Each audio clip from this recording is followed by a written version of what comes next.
So we're here to address a pivotal change and challenge, ensuring that our school facilities will match the exceptional standards set by our students and staff each and every day here at Kettering City Schools.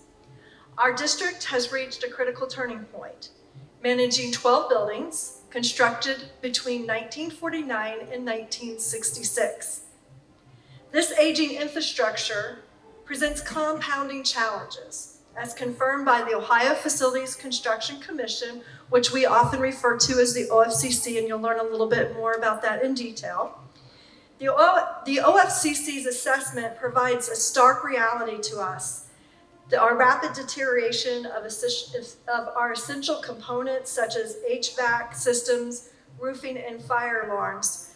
For example, you may have felt the temperature in the building here a little unique as we inch our way toward this. Buildings of this size need to run on 2 chillers, and we are currently operating on 1 chiller. So some of the humidity and that you are feeling in the building, but our team is working really hard to keep that chiller up and running to make sure we're as comfortable as we can be. This OFC assessment trend, supported by data from the National Center of Educational Statistics, which notes that buildings from the 1950s face rapid deterioration after 40 years, becoming candidates for abandonment or comprehensive modernization by about the age of 60. Critically, maintaining facilities over 60 years old can double or triple the operational and maintenance cost of compared to modern buildings. So our future master facility plan explores the objectives and collaboration needed to address these needs. The plan confronts how escalating maintenance expenditures are outpacing our local permanent improvement levy and threatening to divert our general fund away from our students, staff, and our programs that we are so proud of. This strategy reinforces Kettering City Schools' tradition of excellence, ensuring our community and our schools thrive together. So on this side, you hopefully from where you're sitting, you can see the years each building was built and how many years. So we have at in the far bottom corner is Greenmont, our newest building at 21 years, and then we jump up to John F. Kennedy at 60 years, up to Van Buren at 77 years. So the APPA Association study highlights a dramatic cost disparity. Maintaining a 50-year-old building costs approximately $160 per square foot. That is 8 times more than $20 required for a modern school built in the last decade. While outdated plumbing, HVAC, and wiring systems continuously drain our budget, our new facility plan offers efficient, modern systems for a fraction of the operating cost. While our 1950 schools remain structurally sound and safe, they are educationally obsolete to today's standards, as they were not designed for modern learning methods. And I always like to make sure I point out how hard and diligent our staff, our custodians, our maintenance crews, our teachers, educators, our support staff really adapt as best that they can in buildings that weren't built for how we educate students by creating as best of a learning positive environment as we possibly can. Modern schools consistently outperform renovated structures by providing enhanced safety, optimized learning and environments, and significantly lower those long-term costs. New facilities offer tech-integrated classrooms and superior operational efficiencies that are often impossible to achieve within the constraints of older buildings. In March of 2023, the Board of Education authorized the Ohio Facilities Construction Commission to conduct a comprehensive assessment of our educational facilities. Following the results, we invited a diverse group of over 40 community members, including staff, parents, and students, alongside an expert architect to collaboratively review the OFCC's assessment and their recommendations. These assessments are currently displayed in our lobby, so hopefully you've had an opportunity to look at the profile page of each building and are also available on our website.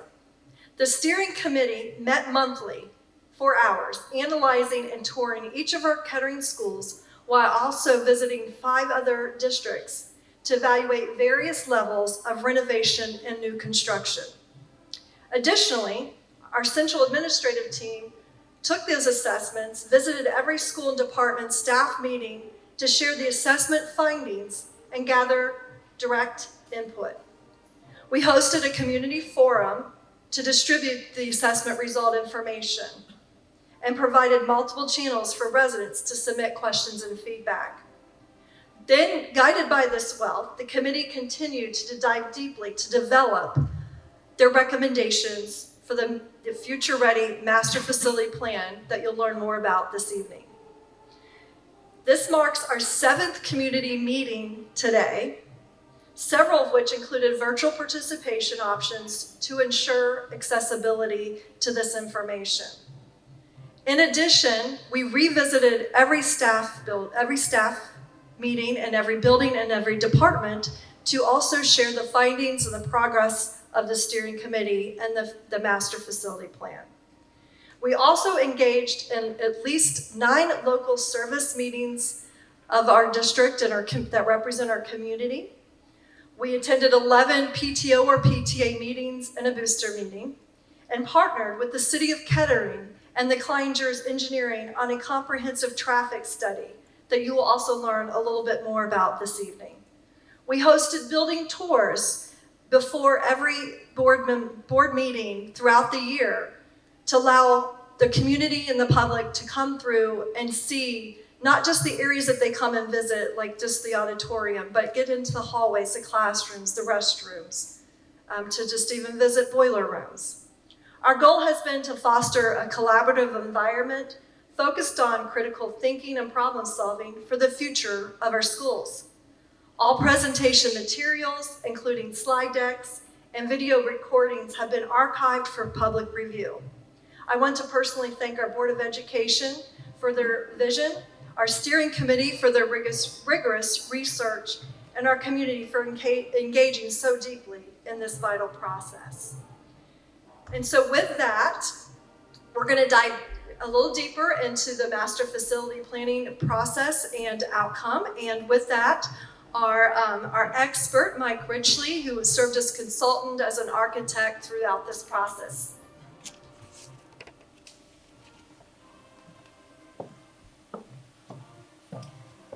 Good evening, everyone. Everyone enjoy the tour. Before this, I saw some of you walking around nostalgically, like I was. I went to this school in the 1980s, and it's just fun to remember the teachers and the people who are still friends. I remember the classroom I was sitting in when the Space Shuttle Challenger disaster. I mean, all the memories that just come flooding back. So it was neat to walk the building. Tell you a little bit about the Ohio Facilities Construction Commission, which is the driver for the kind of the size and the scale of the master plan that's before us. So the state came and did physical assessments of all the buildings. They determined the cost to renovate them to bring them up to state standards.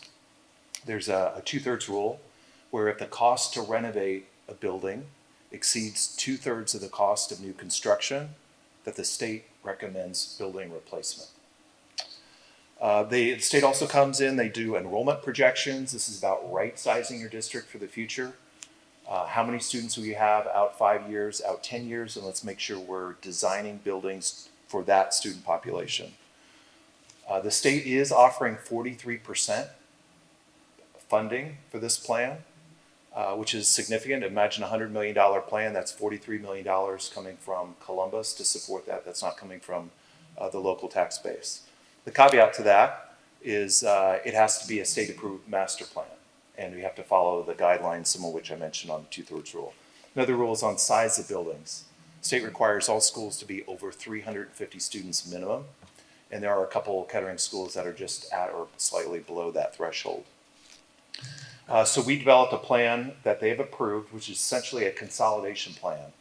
consolidating from the 12 buildings you have today to 7 buildings in the future. So that is the overall master plan in terms of consolidating. They also offer segmenting. So the district isn't pursuing the entire master plan at once, they're pursuing segment one. And the segment one was born from work with the facility steering committee and the board and the community that identifies the most pressing needs. And those needs were identified as replacement of the middle school and replacement of the academic core at the high school. So those are the two foundational pieces.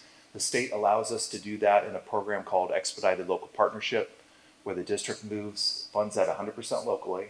And then when segment two comes around in about 5 years, which would address the elementaries, all those local dollars would then be leveraged towards that second phase to offset, I think, a significant, maybe even all of the cost of that second phase on taxpayers.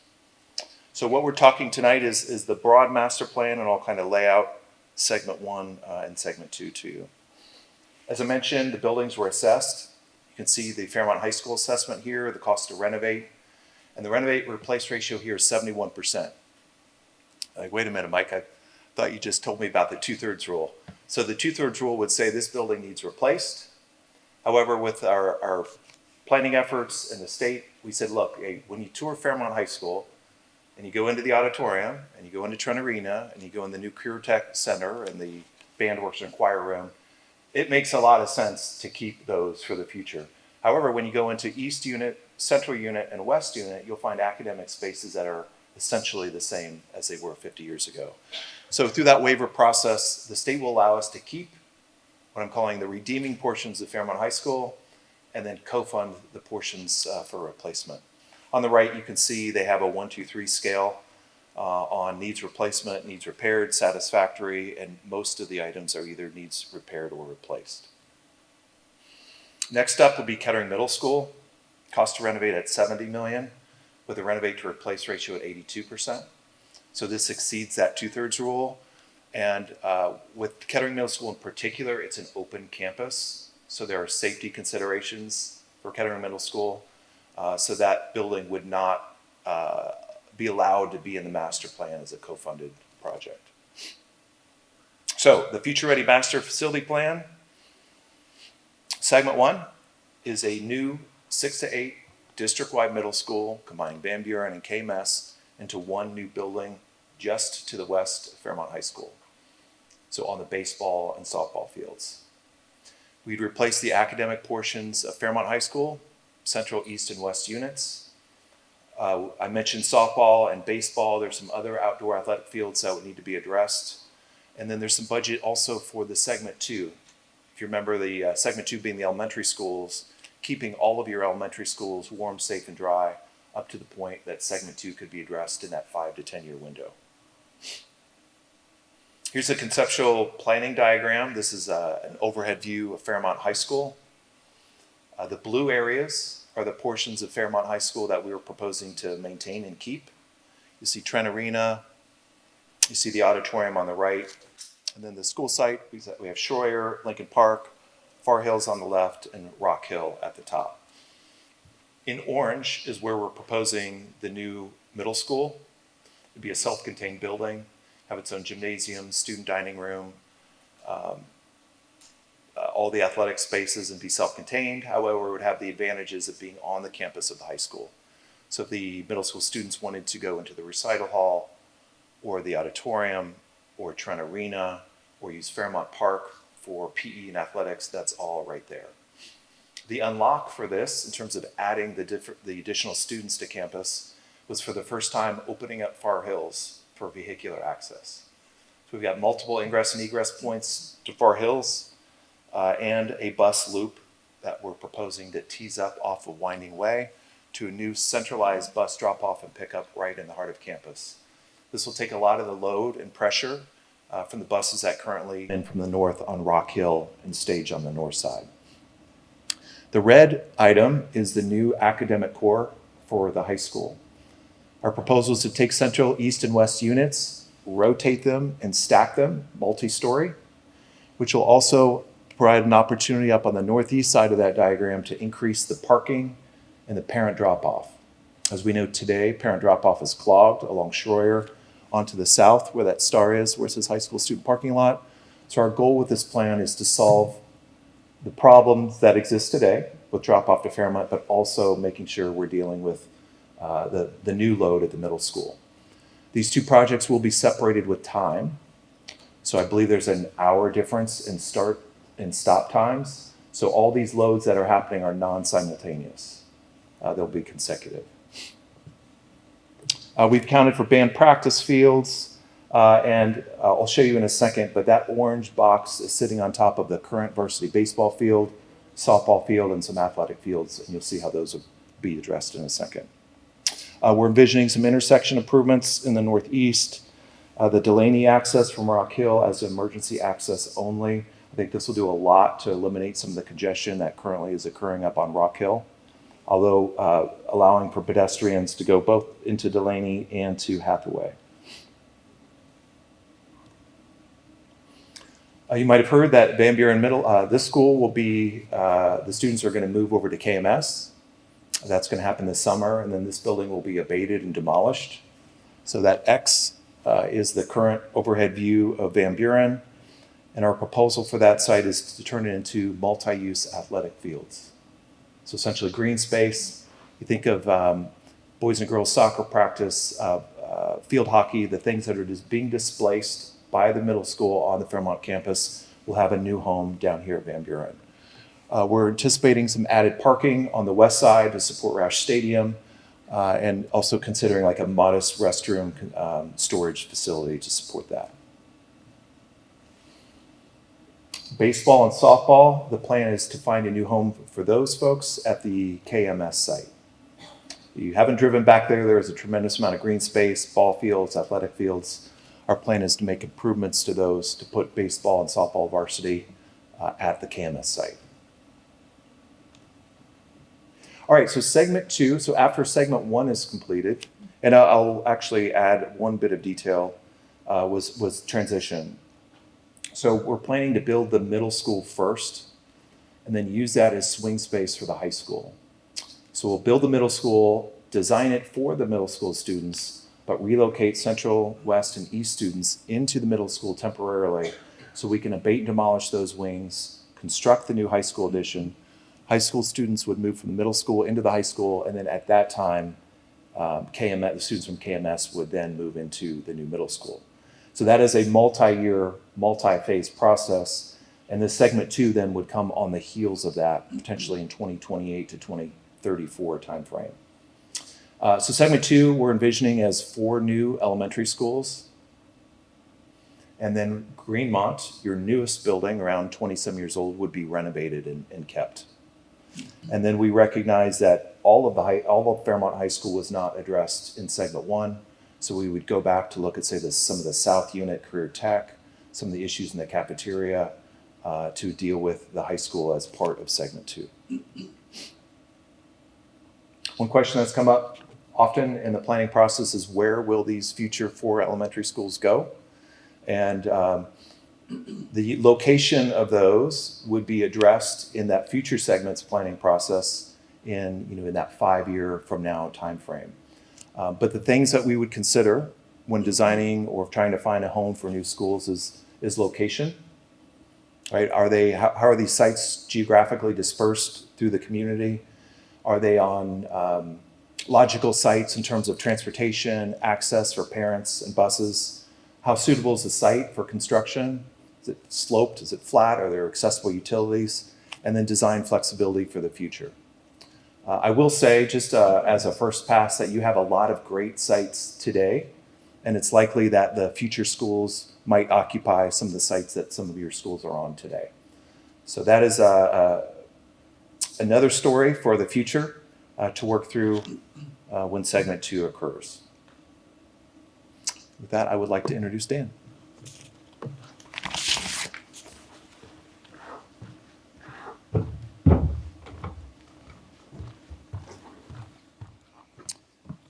Thanks, Mike. I'm Dan Von Handorf. I'm the Assistant Superintendent of Teaching and Learning for Kettering Schools. I want to talk to you for just a couple minutes about some personnel considerations.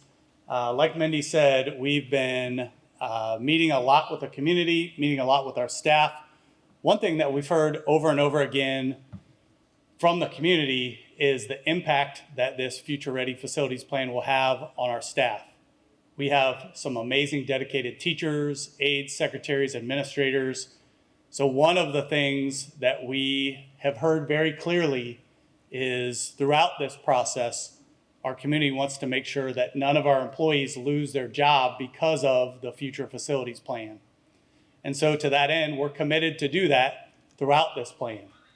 Now, there will be opportunities to save money through attrition. Attrition would be if somebody retires or they move on to another job. We scrutinize right now all of those positions and make sure that our staff is the correct size to have the programming and class sizes that our community expects. And so there will be some potential cost savings there when we are consolidating, but that will be through attrition, and we're committed to no staff member losing their jobs. And we also heard an important piece from the community is to maintain balanced and sustainable class sizes and also maintain the quality services and programming that we have here in the Kettering City Schools. I get to talk about some key benefits to this Future Facilities Plan. One is a resident for over 25 years, a taxpayer. They're And I want to just thank you for taking going to see as we move through this plan. One of those efficiencies is the opportunity to maintain less square footage. Right now through the OFCC, we have 1.5 million square feet of building space. When we are done with this project, we'll have right at 1 million square feet. And so basically a third of our square footage we will not have to maintain. So think about roofs in the winter, that would be heating, in the summer, cooling. And so we'll be much more efficient when we get through this process. Another hidden cost in a project like this is called swing space. Districts who do big construction projects usually have to rent hundreds of trailers to educate kids while they're building new buildings. And so through this process, we're able to use the new middle school as swing space for our high school students while the new high school section is built. That will save thousands and thousands and thousands of dollars that we would have to use renting trailers. And I can tell you as a teacher from the early 2000s, teaching in a trailer, that also isn't a great space to educate kids. And so throughout this process, our kids will have brick and mortar classrooms. We'll be able to use swing space both at the new middle school for our high school students and also be able to use Kettering Middle School to house our elementaries. When we knock down our elementaries in phase 2, we'll be able to put an elementary in each unit at Kettering Middle School. And so swing space utilization is really important. It's going to save our community millions of dollars throughout this process.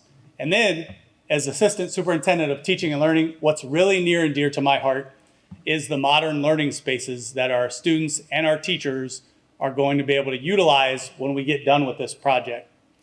We've been able to tour schools all over Ohio who've recently done new construction projects, and I can tell you that those classrooms are designed for 21st century learning as opposed to our current classrooms that are designed for all of our desks to be in rows, a chalkboard to be in front, and a teacher lecturing. That was education in the 50s.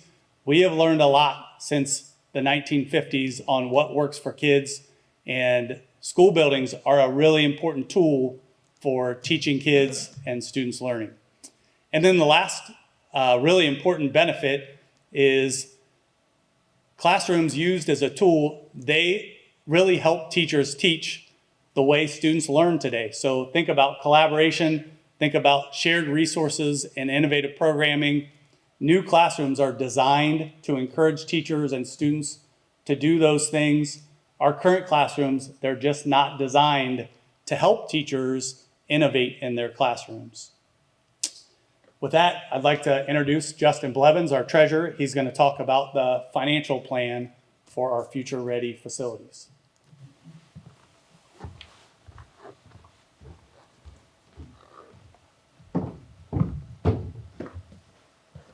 Good evening. think they usually put me next to Dan so that everybody can make fun of me for having to move the microphone up and down because he's so much taller than I am. So this is the estimated cost, the updated estimated cost. So if you grabbed maybe a pamphlet and it may have had a chart on it, the new costs shown per $100,000 of home value have dropped slightly. And the reason for that is the overall property valuation of the district and the millage that was needed to reach that $222 million, which segment 1 would provide, is 5.93 when the initial estimate was a 5.99. So the ballot issue that you'll see in May will be a 5.93 millage bond issue.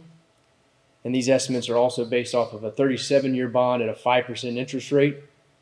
So if the issue were to pass, we would work with municipal advisors who would then go out and work to get the best structure and terms for the district to get the lowest repayment costs possible for the community members. So as Mr. Richley had mentioned, this is a 2-segment project. So segment 1 would be the ballot issue that I just discussed and showed you the cost for that you'll see on the May 5th ballot. The segment 2 of this project would require another bond issue. And I get asked a lot of times, well, then are you just coming back to us for more tax increase on the second bond issue? But there is a bond issue that passed in 2002 that since that time has been being paid down. And the principal that has been paid off of that bond is expected to be completely paid off by the time segment 2 would come up. And what this does is that then presents an opportunity where that second ask, so the second segment of this plan, would be a bond issue that would go on the ballot for what we're estimating at 2.97 mils, but it would be a no new tax increase. So just to kind of recap, we're going to have a ballot issue on May 5th that will have a cost associated with it, which is shown right here per $100,000 of home per home. But then during phase 2 of this master facilities project, the second bond issue would likely be a no new tax increase because of the 2002 bond that had passed being paid off. So really our district is in a position right now where we're kind of at a fork in the road. We have 2 different options. There is no do nothing option. So the facilities issues that we've been talking about for over a year now, they're not going to go away. They're just going to continue to become more costly. And so right now the options that the district is presented with is we have the opportunity where we could partner with the state, where the state would then contribute 43% or $159 million towards the project. And when we talk about that contribution from the state, those are tax dollars that our community members have also paid into. So when you pay your state tax, that money goes to Columbus and then it gets divvied up into the different state programs. The OFCC is one of those state programs. So this would be an opportunity to bring some of those tax dollars back to the community. If we choose not to go that route, if the community chooses not to go that route, then we still have a $350 million facilities issue that we need to look at how we would figure out how to address that. And that number comes from the assessments that were done by the OFCC.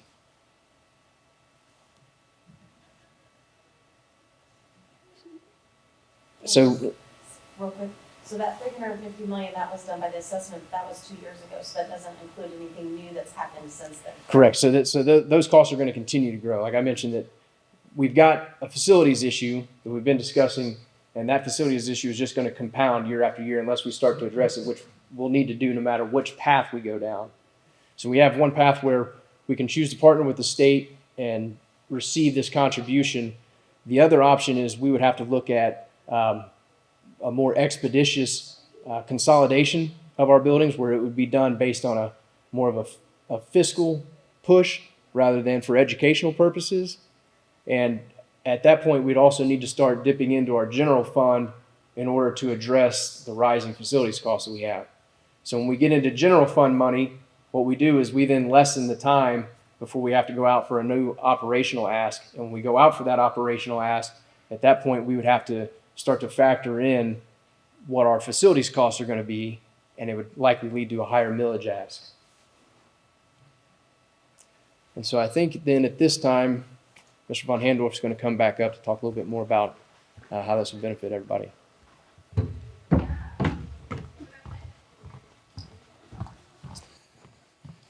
So back in 2017, we did a strategic plan with our community, got their input. And one of the things that came out of that strategic plan was, at the time, it was called a Porch of a Graduate.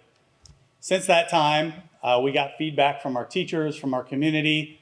We have reinvented that as the Porch of a Firebird. So our community said, our graduates, our students, when they get through Kettering City Schools, they want them, one, to learn to be on time. Every boss wants their employees to be on time. And then outside of that, they want students who are good at collaborating with one another.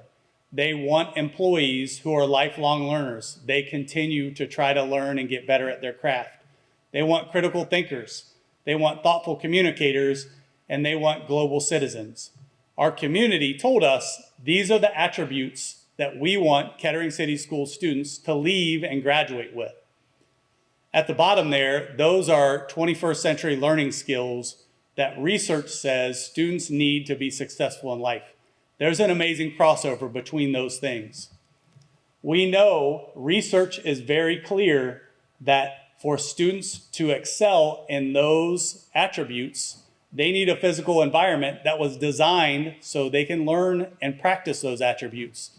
So things that we've seen in new school construction that we just quite frankly don't have here are things like flexible furniture, collaboration zones, maker spaces, integrated technology, buildings designed to have technology in them. In 1949, there were no such things as computers. There were no Chromebooks, there were no iPhones, there was a chalkboard in front, and that's what this electrical grid in this building is designed for. Transparent walls and outdoor learning spaces, all of those things, research says, help students get and learn these attributes that our community has asked us to teach them. This is a classroom right here in this building. So if you were on a tour or you're an alumni here, this is a real life classroom. These students are freshmen now. We took this as 8th graders. In this classroom, there are 25 students in that picture. And they are elbow to elbow. They are doing an amazing job. Their teacher does an amazing job climbing over barriers that this building and these classrooms have in their design. So transform this classroom with 25 students in it to a classroom that's designed for 21st century learning.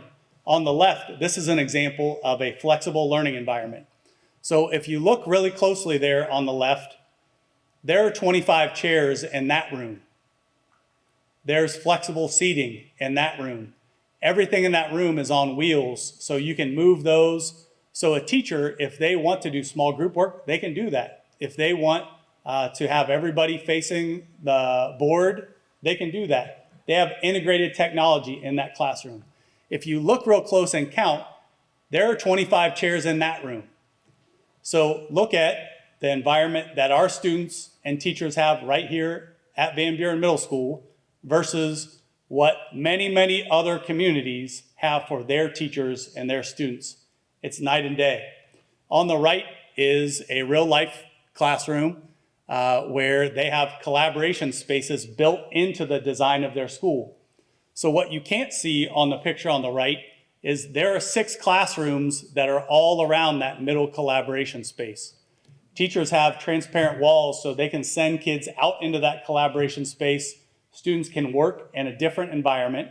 They can work as a team and then come back into their classroom when they're ready, so teachers have flexibility. Also in that collaboration space, if 2 teachers wanted to take their classes and work together in that middle area, they have the opportunity to do that.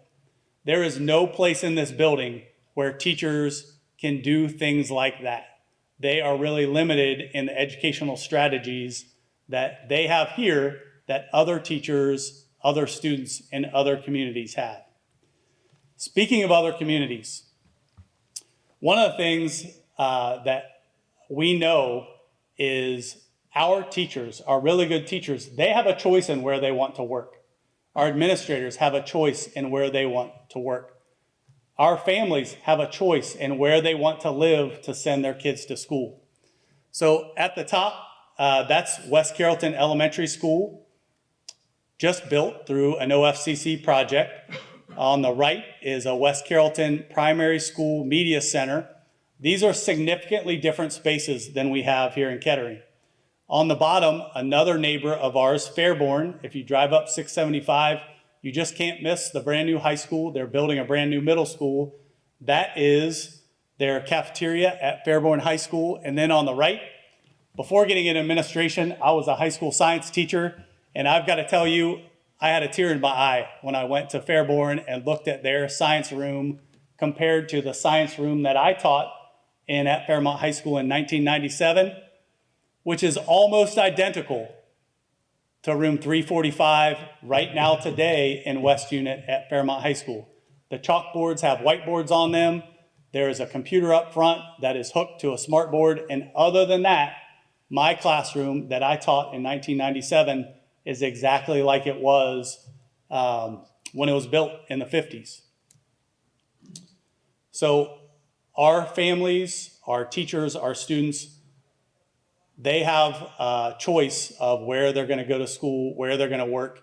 And right now, our neighbors, that's their choice that they could make.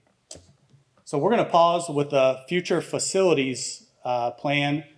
One question that we get quite a bit that isn't really connected, but a lot of people in the community have questions about that, is what is going on with the Barnes building? So while you're here, we wanted to address those questions, and Jeff Johnson is our business manager. He's going to come up and give you a little bit of update on the Barnes building. Thank you, Dan. So yes, so this is a totally separate project from what you've seen there through the OFCC and our master facilities project. So we were approached years ago by the foundation, Soj Foundation, Cohatch, the city, and the city of Kettering. So we've been working on this. So the good news is that there'll be no tax dollars towards this project. So I want to say that again, there'll be no tax dollars to renovate Barnes building. And then once it's completed through the foundation's funds, we will move our district offices back at half the building, and then Cohatch will occupy the other half of the building. So again, this is an exciting project, again, but it's totally separate from the OFCC and our master's facilities plan. All right, welcome Mindy back up to the stage.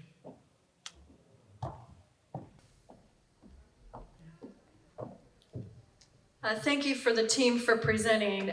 It's just kind of reflective as you think back to really around 2022 when we really knew that we needed to put together a comprehensive where do we begin to address these challenges, and then we just sitting here and re-listening to this information and the vision of this community guided by our administrators, and it's just very exciting. And I just want to again cannot thank the board enough for their proactive approach in supporting this, the community, our steering committee. So at this point, we're going to transition into the Q&A session. And we're pretty much, wow, we're about right on time. Our community forums, what we found is usually it's about a 20-minute of a Q&A format. For those of you who have a cell phone, this is called Slido, and you can scan this QR code and you can directly submit questions that will go over here into the Chromebook that Ms. Basson's helping, and up here with me. I'm going to moderate this and ask the questions. When you're on that device, you can see all the questions that are submitted.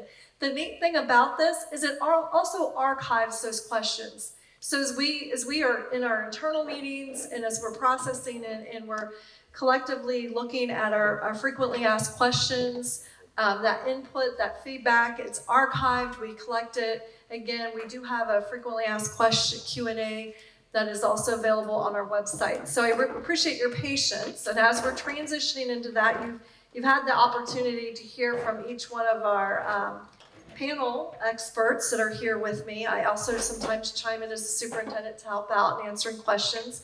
And I appreciate the gentleman in the audience for just being so patient with that question. So I just really want to kick off there And want to just start by, again, but I'm sorry to interrupt, but what I have found in engaging with our community is we have a lot of individuals here who've taken out time out of this beautiful spring day away from family and other activities. And so what we do is we use this format, and then I will ask the questions from here. It will not be, because I do not want anybody to commandeer the time, so that we can make sure that we have enough voices that get an opportunity to ask our questions. So please submit. If for those of you, Sherry Alexander has volunteered.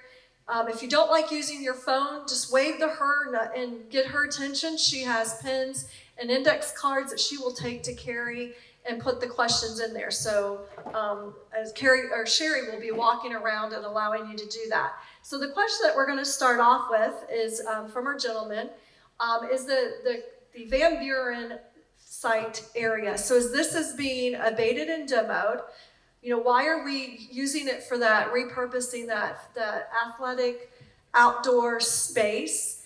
As Mike Richley had walked us through the vision, the conceptual design, there is the need, because we're taking away current space to put the new middle school adjacent to the high school.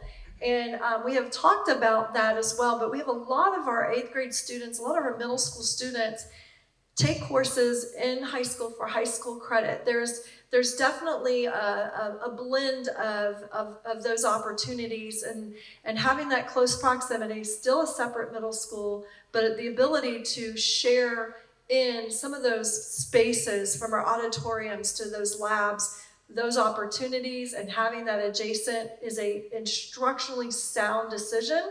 And then athletics needed to be transported to this area. It gives us a great, this between Trent Arena, it's the best purpose. We have a need, we have to find that space. It's here, it's in the area that helps with travel time for our students after school hours to come over, use these fields. And what a great way to see some beautiful green spaces as we drive up Schroyer Road.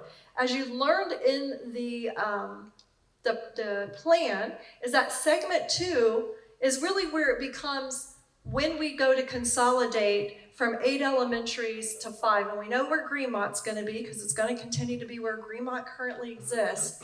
We will have a lot of the experts. We will be doing a thorough research and study of what are those areas that we will be, and then we will have empty lots and buildings that we will engage with our community. We will assess what is the best way to repurpose those, because at that point we won't need facility space. So I kind of wanted to dive into that as I was thinking and processing that question. And I'm going to turn to the panel and say, is there anybody that wants to add to what I've just shared about the repurposing of field space? I'll give you a chance. I'll add. Sure, thanks, Mike. Is this on? Okay. The only thing I would add, and that was a great explanation. So the middle school is going to sit at Fairmont High School on top of the baseball field, the softball field, and the multi-use athletic field that's there today. So we know the middle school is going to take from current high school athletic spaces. Where it gets doubled down on is when the middle school then arrives with additional 1,600 students who are also participating in athletics. Where is that going to go? For example, let's say middle school football ends up, and I'm just using this as a hypothetical. Let's say middle school football makes the most sense to end up at Fairmont at the park there. Well, then they're going to displace JV soccer, varsity soccer, boys, girls soccer, and having the space down here at Van Buren is the closest for them to be able to get down here and practice and absorb some of that pressure. Okay, so the next question that we have here is, with 1/3 reduction in square footage, how will that impact our operating cost? What have our operating costs been like over the last year? So Mr. Blevins, as treasurer, would you like to talk about that? So one thing that we'll be looking at is, as we've chosen to close Van Buren, we're going to be able to track and see what sort of cost savings we actually are able to realize through the closing of this building. And then we would sort of look to extrapolate that to get an estimate based on how much savings then we would see as we look to close other additional buildings. So as you can imagine, closing down 1/3 of our facilities, if that's what it comes to, what the project ends up leading to, then that would be 1/3 cost of buildings that we're no longer having to heat and cool.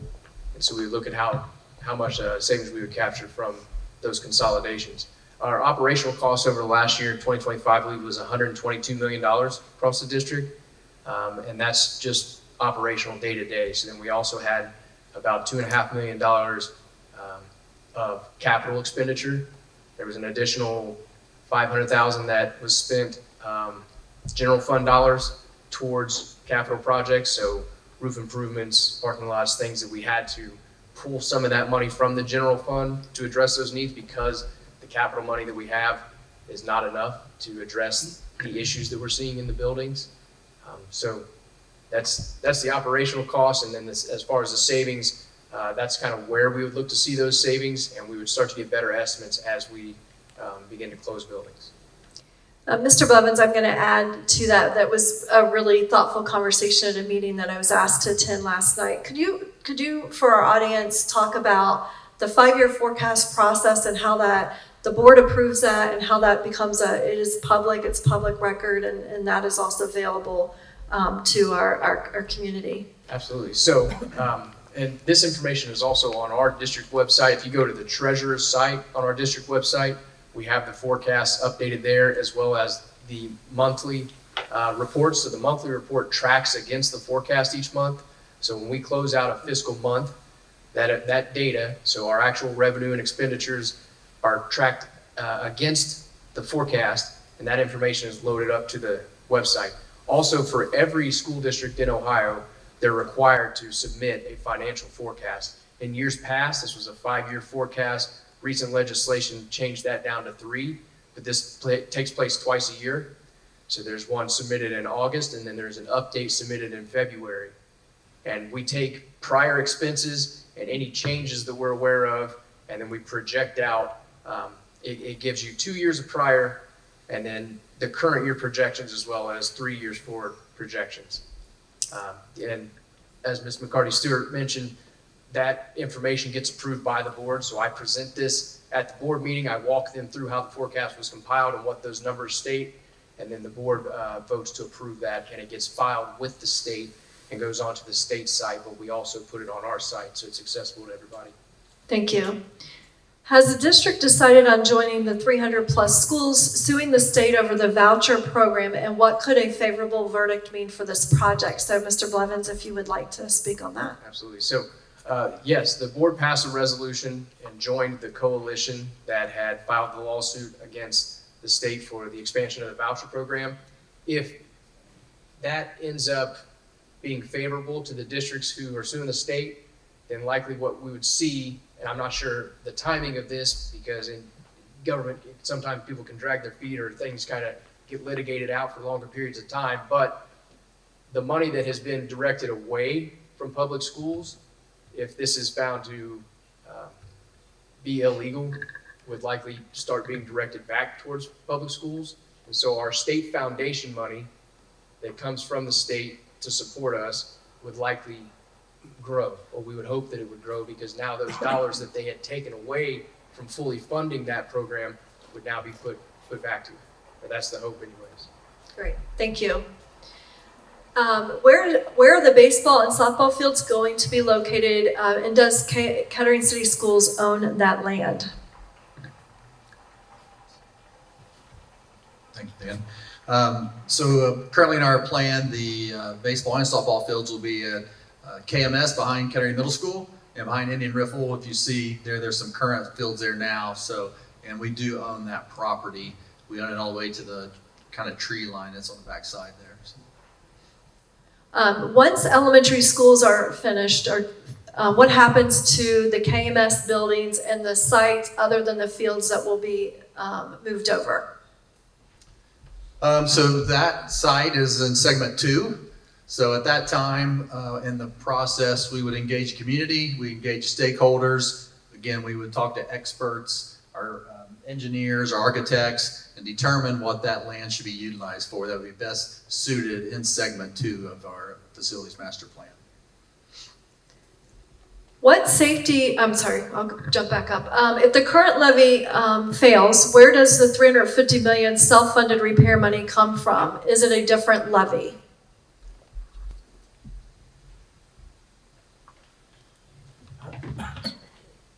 So I touched on this a little bit in one of the slides up there. That $350 million cost would need to be addressed. And the way that we would go about doing that, one of the ways is we would look to start consolidating buildings so that we could shrink that $350 number, or $350 million number, excuse me.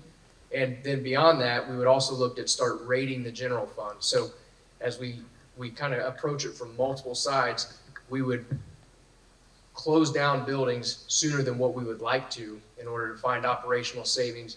And then beyond that, we would start to pull money from the general fund. And maybe if I could recap very quickly, we have multiple funds that in Ohio are legally restricted for certain purchases. And so the general fund is the most flexible, and this is what is tied to the financial forecast. The bond fund, so any debt repayment service, these funds have to be spent on brick and mortar. They have to be spent on major construction projects, new facilities, or land purchase. They cannot be spent on salaries and benefits. And then with permanent improvement, those are funds that have to be restricted to use on items that have a lifespan of 5 years or more. And again, those can't be used on textbooks and tires. And so really we're in a position where we would have to start going into that general fund to supplement the capital fund costs that we have. So we're going to try to look to shrink the footprint of that $350 million and then start pulling money from the general fund, which then means we would have sooner operational asks that we would go back out to the community for. All right, next question. What safety considerations have been made for moving the athletic spaces off of the main campus?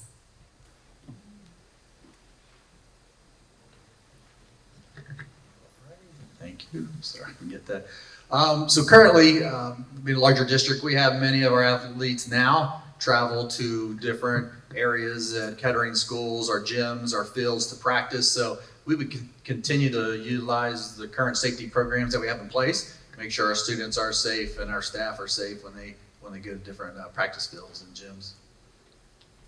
Is this, next question, is the state money coming with the first bond issue or the second? Has the state guaranteed us this money?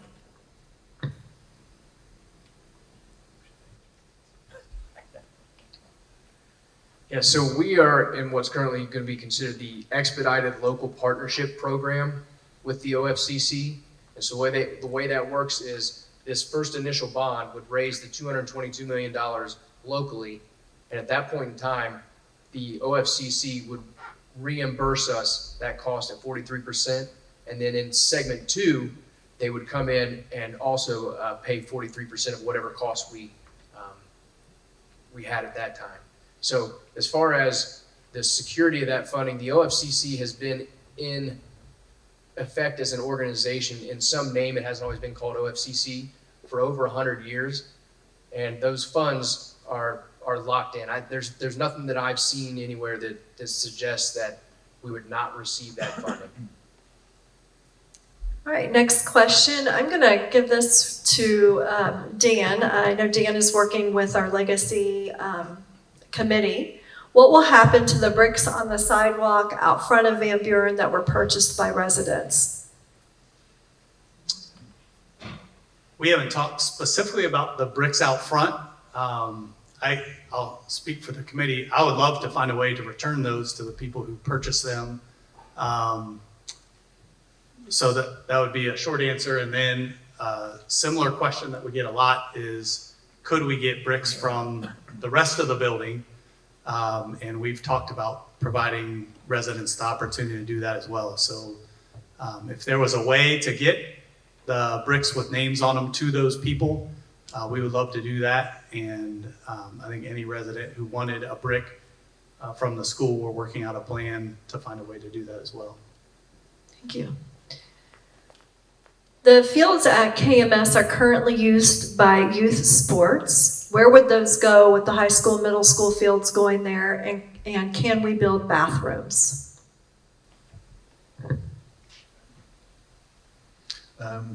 Yeah, we would continue to partner with the city. Youth programs are very important, so we would definitely work with the city and utilize the different spaces we can.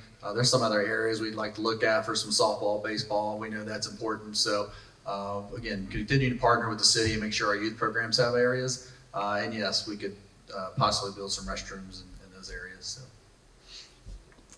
All right, next question. Will the district have to pay for the demolition of all buildings and continue to pay taxes on them in each of the schools that get demolished?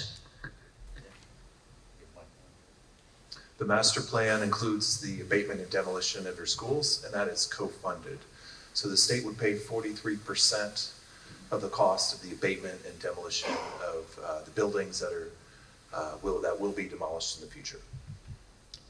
And along the same wavelength, again, what will happen to the land once the building has been demolished? And will the land be sold? And if so, can those funds be used? And I think we've kind of talked about specifically that is not an option within segment 1, but if we could expand again on segment 2 moving forward.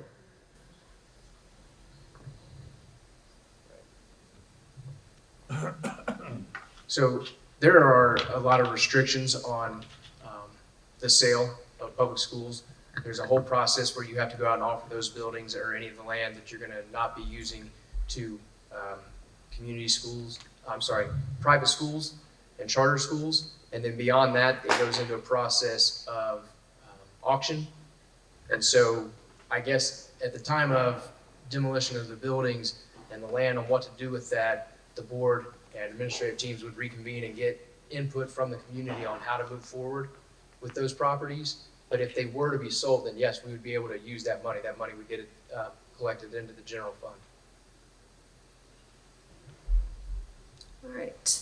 Next question reads, how many schools have levies attached to them? Is there any ongoing with Van Buren?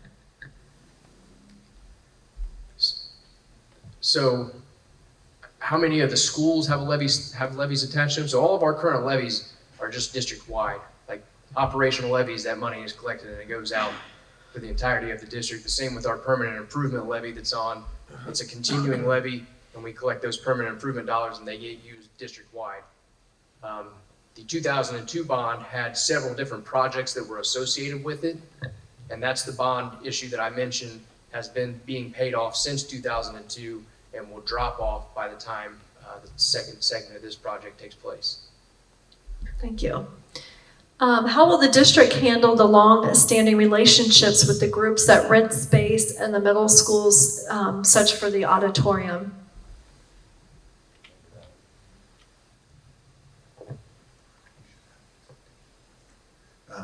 So we have a Better Together committee that started, and Bryce is one of our members on that. He's working really hard with our music department, our band department, been reaching out to these organizations that utilize our facilities and still trying to maintain that relationship. Obviously, our students come first, making sure that they have the right the facility used. But yes, we want to keep those long-standing relationships and hopefully have people continue to use our buildings as they have. Well, we are at exactly 7 o'clock, and I noticed if for anybody that's following in the Slido, for some reason some of our questions did kind of repeat there, but I'm going to glance through just to make sure we haven't missed anything that is out of theme of other questions. By the way, the what's your name question, that was Carrie did that just to test our system out. I believe, okay, we do have one more. So we'll do this as our final question for the evening. The mailer I received showed a big drop in the operational funding in the coming year. Do you see an operational levy coming between segment 1 and segment 2? So this relates back to that financial forecast that I mentioned gets filed twice a year, presented and approved by the board. So at the last approval that was done in February, the current operational funds anticipate that we would need to consider an operational levy in 2028. Now, This is not a static document, and so it's constantly changing as we get new information in and as we go through different staff attrition, and the staffing numbers change, costs change. I'm constantly updating that and then reporting that to the board, but the most recent forecast suggested that by 2028 is when we would be looking for operational funds. And I think, if you don't care, Mindy, right here, I also want to point out that in 2022, the community passed an operational levy.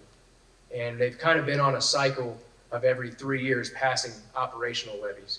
I can kind of talk all night, I won't, but on why it is that Ohio Public Schools continue to have to go out to communities for levies.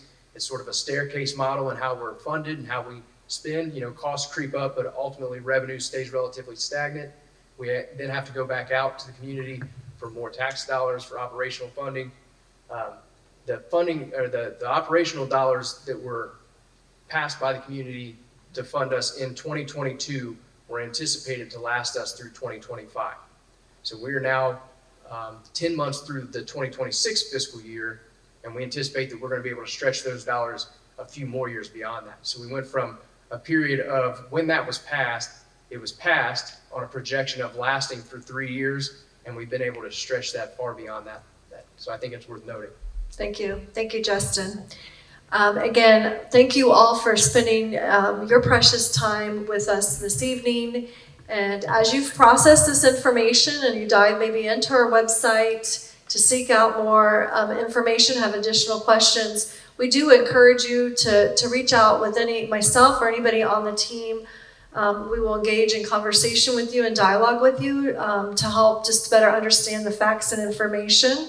And then with that, enjoy the rest of your evening, and thank you very much.